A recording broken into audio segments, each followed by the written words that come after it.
Bonjour, permettez-moi de vous présenter ma dernière folie. Je sais, c'est une folie, mais je n'ai pas pu résister. Valérie me propose ce magnifique bateau, et ce bateau peut vraiment être vaporisé.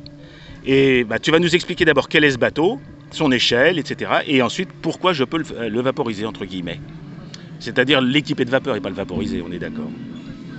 Eh bien, il s'agit d'un gros caboteur qui réalisait des liaisons en pénétrant profondément dans les fleuves. Donc c'est une sorte de caboteur fluvial parce qu'il pouvait remonter jusqu'à Duisbourg et il faisait la liaison donc entre le Rhin et la mer du Nord.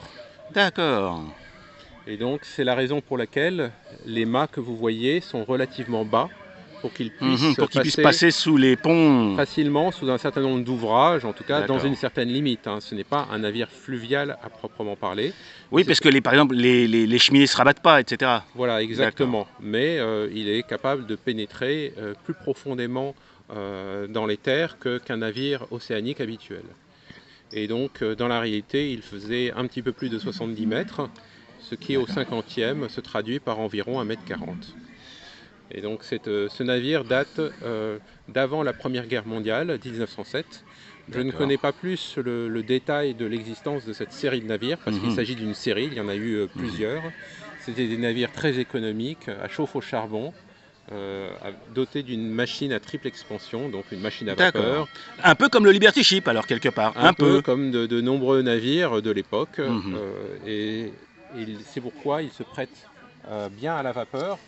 Alors justement, voilà, c'est ce que je voulais te demander de faire, s'il te plaît. Alors, la difficulté que j'ai sur le Liberty Ship au 100e, c'est que les accès sont petits. Alors que là, on voit, la qualité de réalisation est impressionnante, bien sûr. Mais surtout, regardez la place que j'ai, rien qu'ici, dans la cale centrale. Donc j'ai une cale centrale qui me permet, effectivement, de mettre une chaudière. Je pense que je mettrai une chaudière, une 100 par 160, on devrait y arriver. Et c'est pas tout, parce qu'en fait, toutes les écoutilles sont fonctionnelles. Voilà, tous les panneaux de cale peuvent être retirés et donc ils donnent accès très facilement à l'intérieur du bateau. Donc, les bigues également sont fonctionnelles. Quasiment. Alors qu'est-ce que tu appelles une bigue pour les gens qui ne savent pas? Eh bien c'est ce mât horizontal. C'est le mât horizontal qui monte, d'accord. Qui se lève et qui tourne et qui permet de porter la marchandise. D'accord, donc ça s'appelle une bigue. Ça s'appelle une bigue, exactement. Ok. Et donc voilà, la démonstration, c'est que vous voyez, je peux ouvrir cette écoutille et retrouver. Alors il y a des fils parce qu'en fait le bateau s'éclaire. Vous avez ici toute la partie lumineuse de ces bateaux d'époque, et donc je pourrais l'éclairer en prime. Exactement. Ok. Voilà, tout s'ouvre, on peut avoir un accès à l'intégralité. Là, typiquement, c'est la place du tank à gaz, par exemple, je dis ça au hasard. Mais en tout cas, j'ai la place de la chaudière, et j'ai surtout la place pour la machine. Voilà, en plus j'ai déjà, comme vous le voyez, un arbre. Donc je vais pouvoir m'organiser. Et puis en plus là, je peux ouvrir ici aussi, tu vois, si jamais je veux chercher, il n'y a rien. Et puis voilà, là j'ai le gouvernail. Donc j'ai vraiment plein de place partout. Bon voilà, encore un nouveau projet pour ma retraite.